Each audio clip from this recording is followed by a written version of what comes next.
João capítulo 4, versículo 23 e versículo de número 24. João 4, 23 e 24. Diz assim a palavra de Deus: mas vem a hora, e já chegou, em que os verdadeiros adoradores adorarão o Pai em espírito e em verdade. Pois o Pai procura a tais que assim o adorem. Deus é espírito. Deus é espírito. Importa que os que o adorem em espírito e em verdade. Aleluia. Te louvamos pela tua palavra, Deus. Que ela venha mesmo da fonte que é o teu espírito. Pai, que não seja nada de mim, mas que seja do Senhor. Eu sou o rio que conduz essa água apenas, mas a fonte é o Senhor. Meu Deus, em nome de Jesus, use a minha vida como instrumento de bênçãos. E fale com cada um de nós nessa noite. Assim nós oramos em nome de Jesus. Digam graças a Deus. Queridos, fique atento, não perca nada. Não perca nada, por favor. Quem esteve no aniversário de São Pedro, da igreja de São Pedro, primeiro ano, na sexta noite, ouviu essa mesma mensagem. Lógico que ela deve fluir alguma coisa diferente. Mas Deus falou muito forte lá, pelo menos comigo. Essa mensagem pode mudar a sua vida. É muito impactante o que Deus me deu nessa mensagem. Por isso, não vá ao banheiro, não se mova, não converse com a pessoa que está do teu lado, porque é exatamente sobre isso que nós vamos falar. A mensagem que nós vamos pregar aqui agora, ela tem como tema: 2 mundos em um mundo. Preste atenção. 2 mundos em um mundo. Diga comigo: 2 mundos em um mundo. Pessoas passam por essa terra e vão até a morte sem saber que nessa terra não é apenas um mundo. Essa terra são 2 mundos em um mundo. Existem 2 mundos neste mundo. E a proposta de Deus para nós é nos levar para este outro mundo desconhecido por muitos. O cristianismo é mover você de um mundo e te transportar para um outro mundo. Que mundo é este? Jesus falou com essa mulher samaritana. Jesus disse a essa mulher samaritana nesse texto que nós acabamos de ler. Essa mulher, ela pergunta para Jesus sobre um mundo. E Jesus responde para ela sobre um outro mundo. Um pouco antes desse texto que nós lemos, Jesus estava evangelizando essa mulher samaritana. E depois que ele evangelizou essa mulher, ela entendeu que era Jesus, ela começou a dar mais atenção para Jesus, e ela faz uma pergunta para Jesus. Ela disse assim, olha aí comigo na sua Bíblia, no versículo 19. Ela diz assim: disse-lhe a mulher: Senhor, vejo que és profeta. E aí no 20 ela diz assim: nossos pais adoraram neste monte, mas vós os judeus dizeis que é em Jerusalém o lugar onde se deve adorar. Olha para mim. Aquela mulher estava perguntando para ele sobre um mundo. Sobre o mundo físico, sobre o mundo real, sobre o mundo de localizações, de geografias, de terra. O mundo terreno. Ela perguntou: olha, os nossos pais nos ensinaram que nós devemos adorar nos montes. Mas vocês judeus dão uma outra direção para nós. Vocês dizem que nós temos que adorar em Jerusalém. Onde é de fato? Em outras palavras, quem está certo? Onde nós temos que de fato adorar? E Jesus então fala do outro mundo. Jesus diz para ela assim: nem em Jerusalém, nem no monte. Há um outro lugar de adorar. Há um outro mundo, que é o mundo da adoração. Você precisa se transportar para um outro lugar. E ele diz então, o texto que nós lemos: mas vem a hora, e já chegou. Se chegou naquele tempo, imagine hoje. Mas vem a hora, e já chegou, em que os verdadeiros adoradores adorarão o Pai no outro mundo. Que mundo é este? Em espírito e em verdade. pois o Pai procura tais que assim, desse jeito, nesse mundo, o adore. Preste atenção. E no 24 ele explica um pouco mais. Ele diz assim: Deus é espírito. Em outras palavras, ele está dizendo: Deus não é físico, que você toca, vê. Deus, ele é espírito. E você precisa ir para lá. É nesse lugar que você encontra Deus. É neste lugar que você toca em Deus. É neste lugar que você sente Deus. É num outro mundo. Essa mensagem é muito profunda, fica atento. E ele diz assim: Deus é espírito, importa, convém que os que o adoram, o adorem em espírito e em verdade. João, o apóstolo João, quando ele escreve a sua carta, no capítulo de número 3, ele diz para nós, ele presenciou um fato, ele deixou registrado, não precisa abrir não. E esse texto, capítulo 3, bem pertinho aqui de nós, João, ele diz que havia entre os fariseus um homem chamado Nicodemos. E este foi ter de noite com Jesus, e ele diz: Rabi, sabemos que és mestre vindo de Deus, porque ninguém poderia fazer esses sinais miraculosos que tu fazes, se Deus não fosse com ele. E esse Rabi, chamado Jesus Cristo, ele vira para Nicodemos e diz: em verdade eu te digo que aquele que não nascer de novo não pode ver o reino de Deus. E o texto continua dizendo, relatando essa história, e houve um momento que Jesus, ele vira para Nicodemos e ele diz assim, olha, no versículo de número 6, o que é nascido da carne é carne, mas o que é nascido do Espírito é Espírito. Jesus aqui ele fala de um novo nascimento.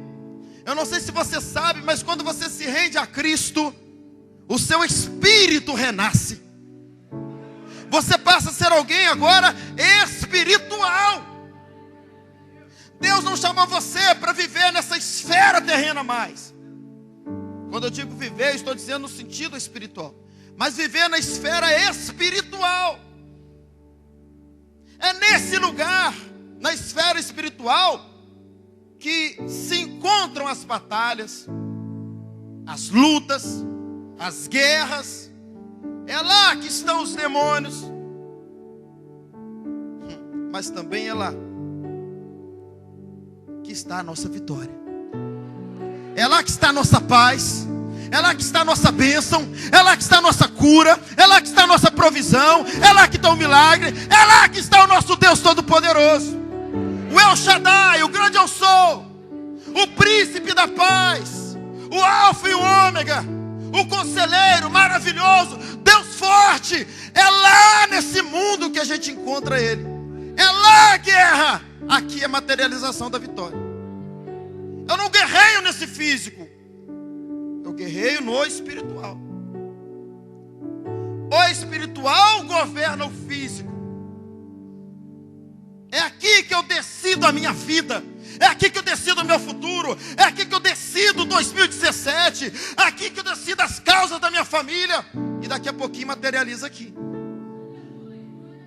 É isso que Jesus estava explicando para aquela mulher samaritana. É no espírito. Não é no monte, não é em Jerusalém. É no outro mundo. É no espírito.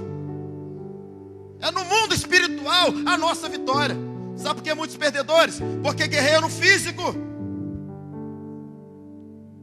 Mas a nossa guerra, ela é espírito.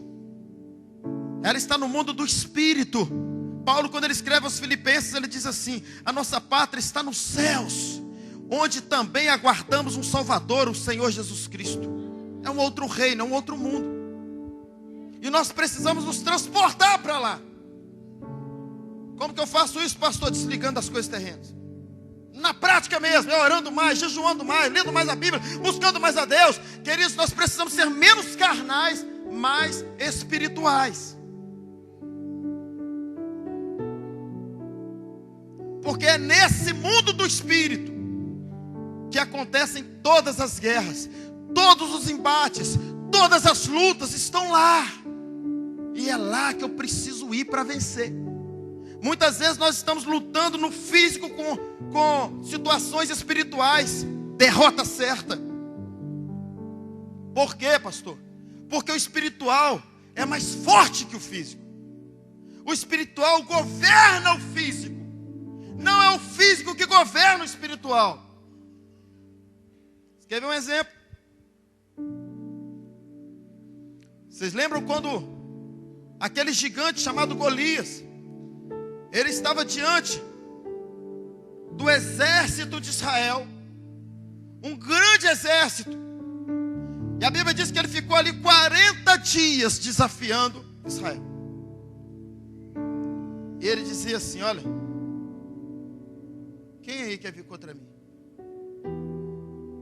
Se vocês vencerem, nós filisteus seremos escravos seus.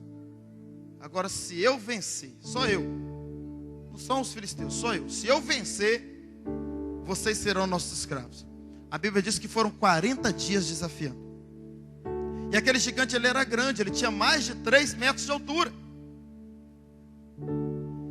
E a Bíblia diz que de Israel, de todo o exército de Israel, ninguém teve coragem de ir contra Golias. Por quê? Porque Saul e todo o seu exército olhavam para Golias no físico. E na ótica humana era impossível vencer aquele gigante.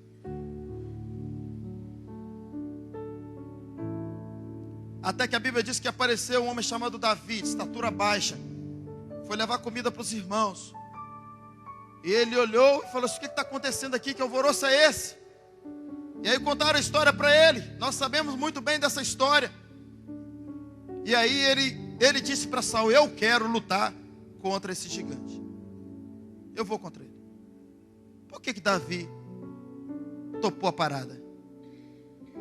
Por que Davi não teve medo do gigante?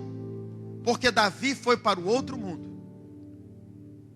E ele pensou o seguinte: nesse mundo físico, eu concordo com todos aqui de Israel, ele vence, mas eu vou lutar contra ele em um outro mundo. Eu vou para lá. Está entendendo isso? Eu vou me transportar para o outro mundo e lá a coisa muda. Se você está guerreando as suas guerras no mundo físico, se espere, se prepare para a derrota. Porque o diabo é mais forte que você, humano. Ele não é mais forte que você, espiritual. Mas se a sua atitude for humana, aí você perde. Por isso que Israel estava todo sendo envergonhado. Porque Israel olhava na ótica humana, mas Davi chegou e falou assim: não, peraí, eu vou contra esse gigante de outro jeito.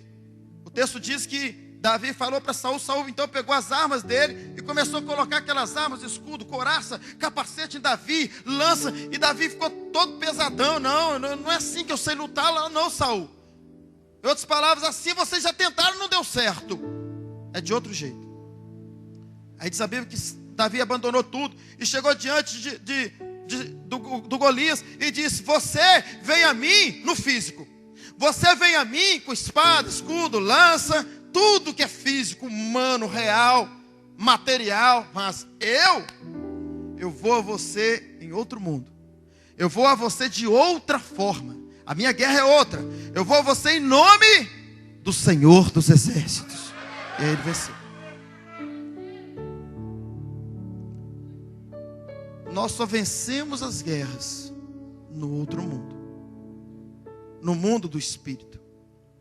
É lá que nós vencemos. E o texto diz para nós, olha só, em Efésios 1:3: bendito seja Deus Pai de nosso Senhor Jesus Cristo, o qual nos abençoou com todas as bênçãos espirituais na terra, não, nas regiões celestiais. É lá.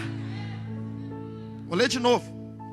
Bendito seja Deus, Pai de nosso Senhor Jesus Cristo, o qual nos abençoou com todas as bênçãos espirituais nas regiões celestiais.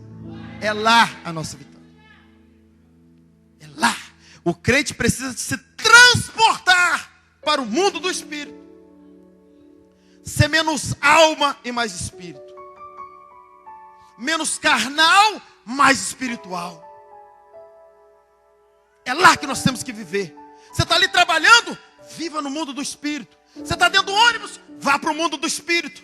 Está lá andando na rua? No mundo do espírito. Na igreja? No mundo do espírito. Na escola? No mundo do espírito. Viva em espírito. A própria Bíblia diz para nós: andai em espírito. É lá a nossa guerra. É lá o discernimento. É lá que nós conseguimos ver de forma mais ampla. Eu vou usar um raciocínio para você entender. É mais alto. E se é mais alto, a visão não é micro, mas é macro. É lá que acontecem as revelações. É lá que acontecem os dons espirituais. A revelação do Espírito, a visão. É ali que você vê de forma mais ampla. Por isso que a palavra nos diz em 1 Coríntios capítulo 2, que o homem espiritual discerne bem a tudo, e de ninguém é discernido. É lá que Deus nos quer.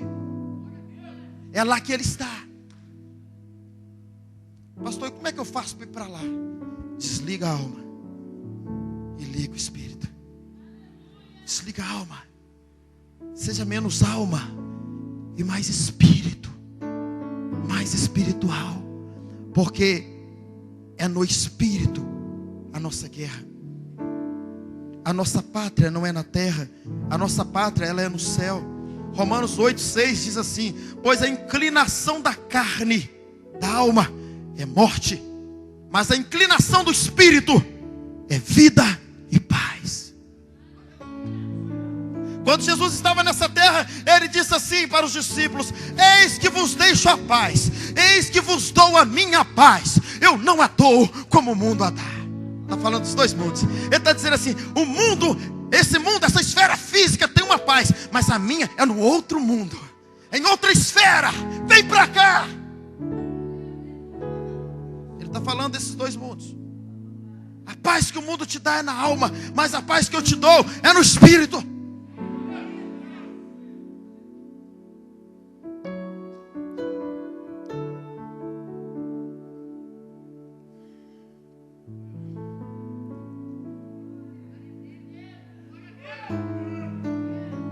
Primeiro Coríntios capítulo 15. Não precisa abrir não. Aliás, vamos abrir então.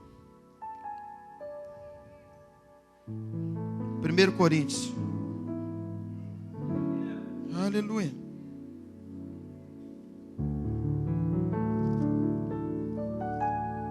Capítulo 15.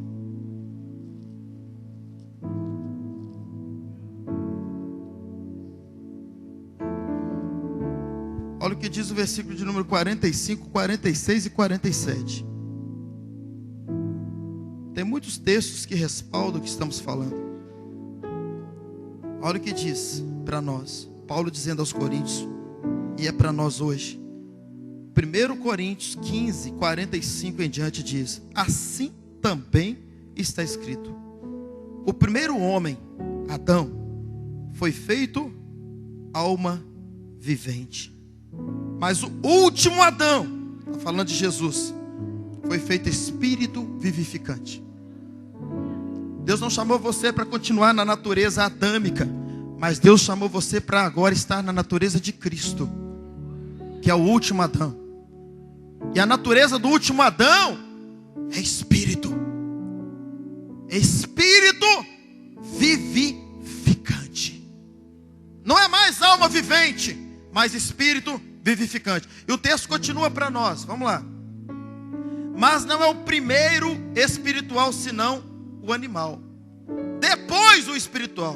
O primeiro homem, sendo da terra, é o que, gente? É o que? Terreno. O segundo homem é do céu. Você entende quando Jesus falou para Nicodemos que tinha que nascer duas vezes? Ele disse: esse primeiro nascimento é alma vivente. Esse primeiro nascimento é terreno, é terra. Mas o segundo nascimento é espírito vivificante. Esse segundo nascimento é do céu.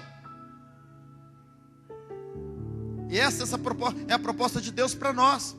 Não viver nessa terra na esfera de alma, mas viver na esfera de espírito.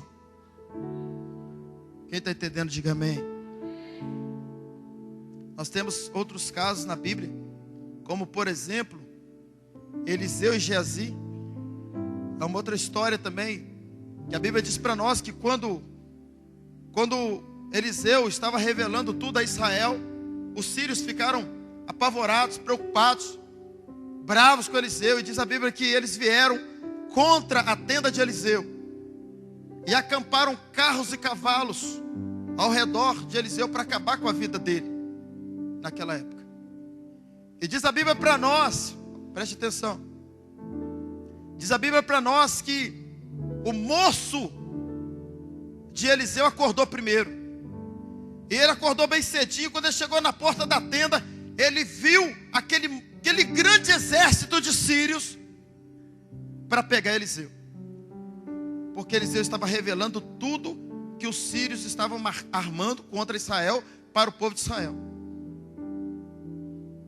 E o texto diz para nós, queridos, está lá em 2 Reis capítulo 6. O texto diz para nós que quando esse moço chamado Geazi, ele chega e vê o exército sírio, ele volta e grita: ai meu Senhor, já era, vamos acabar com a gente.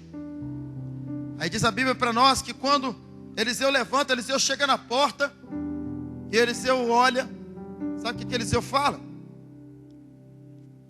Eliseu não fala, Eliseu ora. Eliseu ora por quem? Pelo moço. Olha a oração que Eliseu faz. Meu Deus, abre os olhos dele. Sabe o que Eliseu estava dizendo ali? Deus, tira ele dessa esfera do físico, põe ele onde eu estou. Sabe por quê?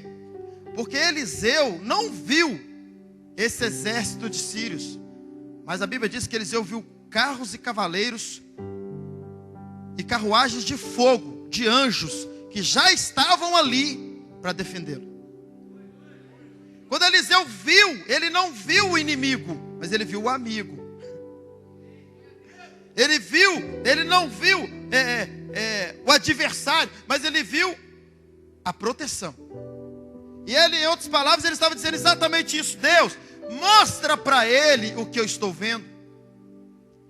Quantos crentes tem na igreja que vê como Geazi?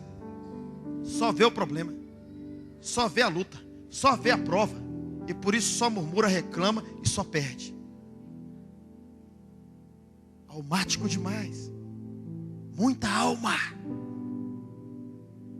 Quando nós fomos chamados para andar em espírito, ali estava duas pessoas totalmente diferentes de mundos. Estava o Geazi, carnal, almático, vendo circunstâncias humanas. Mas Eliseu vendo a mesma situação, porém, ele via de forma espiritual. E ali tinha um grande exército que estava protegendo. Abraão é nosso pai na fé. Quando ele recebeu a promessa de Deus que teria um filho e que seria pai de uma multidão, Sara estava do lado. E diz a Bíblia que Sara riu. Sara não acreditou, zombou do anjo. Sabe o que Sara fez? Pessoal, esse negócio do anjo aí é meio doido, isso não existe. Esfera física, mundo físico, não tem condição. Eu sou estéril, como que eu vou te dar um filho? Faz o seguinte, deita com a nossa empregada e tenha um filho com ela. O que é isso? É olhar na esfera humana, é olhar com os olhos da alma. E aí Abraão cai até nessa cilada. E Agar, né, que era sua concubina, sua empregada, teve de fato um filho com Abraão. Que coisa doida. Você faria isso com seu marido, mulher? E aí Abraão teve um filho com a empregada, com Agar. Esse filho chamou Ismael. Hoje é a praga de Israel. Sabe essas guerras que você está vendo lá ao redor de Israel, palestinos, esse povo do Afeganistão, a região do Iraque, Irã, aquele povo ali que fica ali na faixa de Gaza, atacando Israel, são todos descendentes de Agar.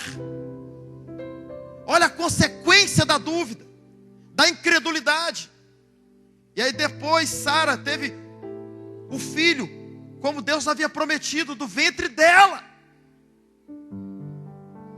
que chamou Isaac e que se tornou a nação de Israel. A incredulidade de Sara trouxe uma consequência terrível para toda a descendência de Abraão. Mas por que isso? Porque Sara estava no físico. Queridos, não há como você ter um relacionamento com Deus no mundo físico, porque o texto é claro, Ele é Espírito.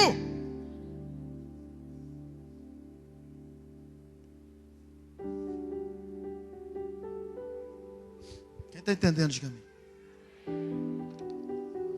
Aleluia. Isaías, ele diz que a terra está cheia da glória de Deus.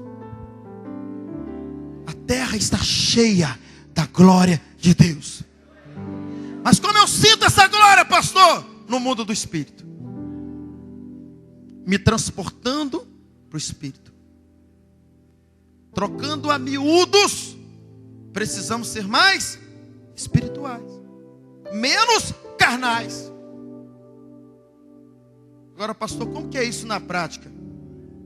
Você acha que você ficar o dia inteiro em Facebook, você vai ser uma mulher espiritual? Você vai ser um homem espiritual? O dia inteiro em WhatsApp, você vai ser um homem espiritual? Se você não tem uma vida de oração, você vai ser um homem espiritual. Se você não buscar a Deus, você vai ser um homem espiritual. Se você não ler Bíblia, você vai ser um homem espiritual. Se você não for santo, você vai ser um homem espiritual. O mundo do Espírito exige de nós algumas coisas: santidade, obediência, fidelidade, temor, vida com Deus, oração, jejum, palavra. Só que vale a pena, porque você só vive uma vida de vitória. Nesse mundo não tem derrota, querido. Paga-se um preço? Sim, mas vale a pena.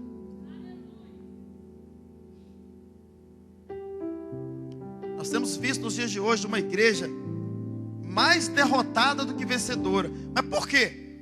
Porque vive mais na esfera da derrota, na esfera física, na esfera da impotência, na esfera da fraqueza.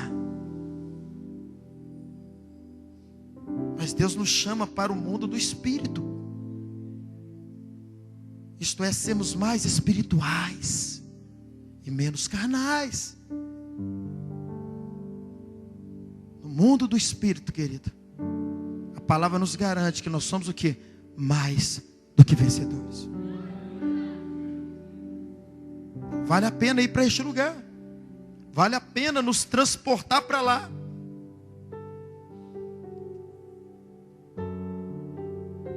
Jesus, quando ele estava aqui na terra, prestes a morrer naquela cruz, ele diz assim: a minha alma está amargurada.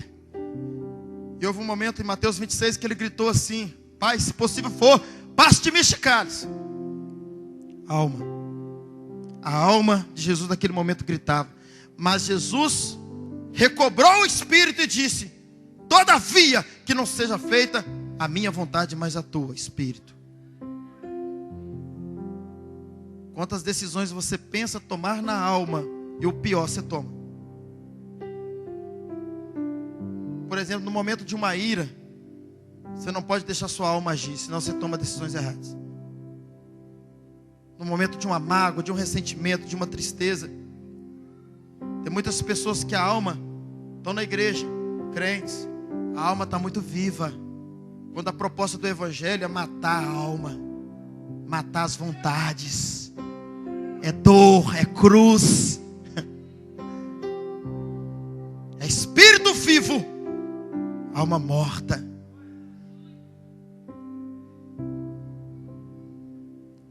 Jesus, naquele momento que ele estava vivendo, ele disse: se possível, passe de mim este cálice. A alma gemendo.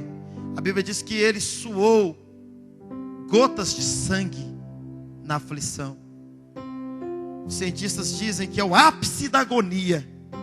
Qualquer ser humano no ápice da agonia pode chegar a transpirar sangue. Eu não conheço mais ninguém na história que aconteceu, mas aconteceu com Jesus. Ele transpirou sangue de tamanha agonia, porque ele sabia da dor. Ele tinha a onisciência.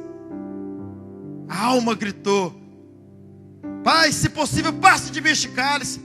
Mas ele recobrou o espírito e ele disse: todavia, Pai, que não seja feita a minha vontade, mas a tua, Espírito. Agora, temos agido assim? Será que a nossa vida é uma vida que tomamos decisões no Espírito ou na carne?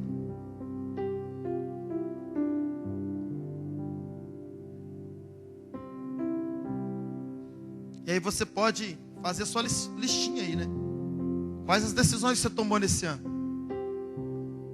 Foi no Espírito ou na carne?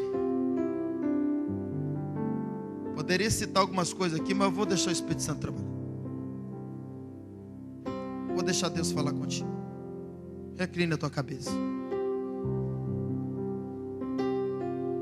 Dá uma olhadinha para esse ano de 2016. Você sabe por que tem muita gente? Feche seus olhos. Você sabe por que tem muita gente que não entrega dízimo? Carne. O que a carne faz? Usa a matemática que você aprendeu lá na escola. Lá no seu segundo aninho, terceiro aninho de escola. Poxa, eu ganho R$1.000, se eu der 100 para Deus, só sobra 900. Como é que vai dar para pagar tudo?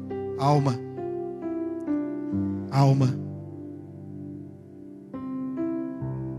Ah, como que eu vou entregar a oferta? Como que não? A alma faz cálculos matemáticos na lógica. O Espírito conta com o milagre.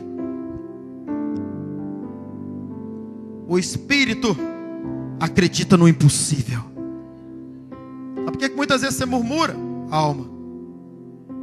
Sabe por que muitas vezes você quer defender suas causas na força do braço? Alma. Sabe por que muitas vezes você não crê que Deus pode fazer? Alma gritando. Muito conectado com a terra. Mas o homem espiritual, ele vê de forma oposta.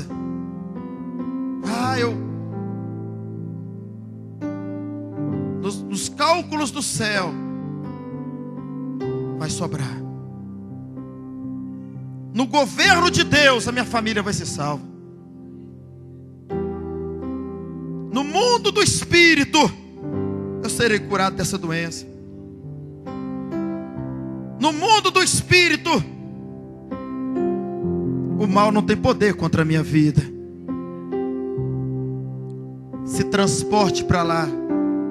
Seja mais espiritual e menos carnal. É lá a tua vitória. É lá que você vence a guerra. É lá que Deus te prospera. É lá que Deus te cura. É lá que o seu corpo um dia será ressuscitado, glorificado para morar no céu. É lá, é no mundo do Espírito.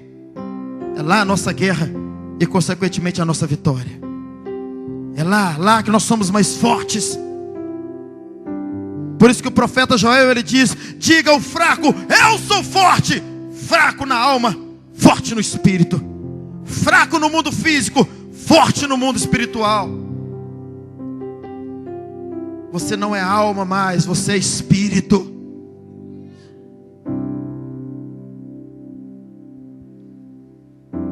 Quais as decisões que você tomou no decorrer desse ano que você precisa se consertar com Deus? Aleluia. Talvez você viveu esse ano com água no pé, querido. Como rio purificador, você viveu com água no pé. Água no pé é vida almática. Água no joelho, alma. Água nos lombos, alma. Mergulhar nas águas, espírito. Faz um voto com Deus para esse próximo ano. A começar a partir de hoje. Senhor, a partir de hoje eu vou orar mais. Eu vou ler mais a tua palavra. Eu vou ir mais para o mundo do Espírito. Eu vou me transportar para o mundo da vitória, do milagre. Menos carnal, querido, mais espiritual. Menos alma, mais espírito. Mais vitórias, mais milagres, mais cura, mais provisão, mais bênção, mais presença, mais poder, mais céu na terra. Já vou encerrar, mas mantenha sua cabeça baixada, olhos fechados, para você meditar um pouco sobre o que eu estou falando aqui. Céu não é uma geografia, preste atenção. Não é um local determinado. Preste atenção. Céu não é um local fixo. Céu é onde Deus está. Preste atenção. Se Deus for lá no inferno e passar a morar lá, o inferno vira céu. Porque céu não é um lugar, céu é onde Deus está. Para que sua vida nessa terra ainda vire um céu, você precisa estar perto de Deus. Porque onde Deus está é céu. Mas o pecado nos distancia desse céu.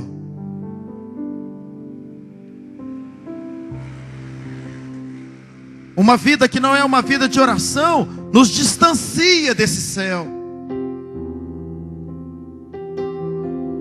Pastor, falo o contrário, falo. A santidade te leva para esse céu. Ler mais a Bíblia, ouvir mais Deus, te leva para esse céu, que é o reino de Deus na terra. Mais oração, mais jejum, mais Bíblia, mais santidade, mais temor, mais obediência, mais crente, te leva para perto de Deus. E consequentemente, a sua vida passa a ser um céu na terra. Qual a proposta dessa palavra? Menos alma, mais espírito. Menos alma, mais espírito. Menos alma, mais espírito. Vem a hora e já chegou em que os verdadeiros adoradores adorarão o Pai na alma, não, no espírito. O espírito. Aleluia. Fique de pé no seu lugar, querido. O pessoal que vai nos ajudar a servir a ceia, por gentileza, pode tomar os seus lugares.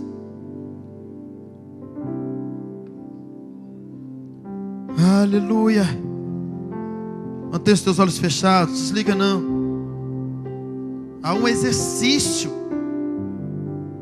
para conectar espírito. E um deles, que é um hábito cristão, é fechar olhos. Parece que é uma coisa boba, mas não é. Quando você fecha os teus olhos, você desliga a alma. Você desliga das coisas terrenas a sua alma e conecta o seu espírito. Quando você está orando, você está desconectando a alma e conectando o espírito.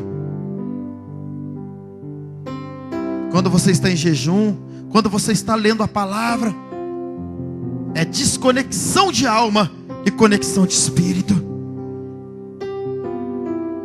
É nesse mundo, querido, a nossa vitória. É nesse mundo a tua vitória. É nesse mundo a minha vitória.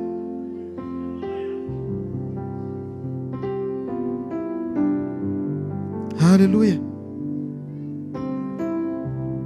Tenha os teus olhos fechados. Se sinta nessa mesa. Se sinta nessa mesa. Hoje é dia que nós comemoramos a morte de Cristo naquela cruz que nos salvou. Hoje é dia que nós lembramos da morte. Celebramos a morte, porque essa morte nos deu vida. Nos deu vida. Aleluia. Pois eu recebi do Senhor o que também vos ensinei, que o Senhor Jesus, na noite que foi traído, ele tomou o pão e, tendo dado graças, o partiu e disse: esse é o meu corpo que é entregue por vós. Semelhantemente, ele tomou o cálice nas suas mãos e disse: este cálice é a nova aliança no meu sangue. Fazei isso todas as vezes que beberdes, em memória de mim. Pois o que come e bebe indignamente, come e bebe para a sua própria condenação, não discernindo o corpo de Cristo. Por esse motivo há entre vós muitos doentes. Examine-se, pois, o homem a si mesmo antes de cear. Então é o que nós vamos fazer agora, segundo a orientação da própria Bíblia Sagrada. Você vai examinar a sua vida para ver se você está pronto para cear. Se você está aqui nesta noite e vive na prática de algum pecado, não é bom que você participe dessa ceia. Mas esse exame, ele é individual. Precisamos estar com a nossa vida no altar para cear. Mas pastor, eu pequei, mas a minha vida não é uma vida de pecado. Então esse é o momento que você vai se consertar com o Senhor. Eu preciso me consertar a cada dia, para que possamos juntos cear. Então, querida, nesse momento você pode dobrar os teus joelhos e pedir perdão a Deus, se consertar com o Senhor. Pecado tem nome. Pecado tem nome. Peça perdão para Deus. A Bíblia diz que o sangue de Jesus nos purifica de todo pecado quando há um verdadeiro arrependimento.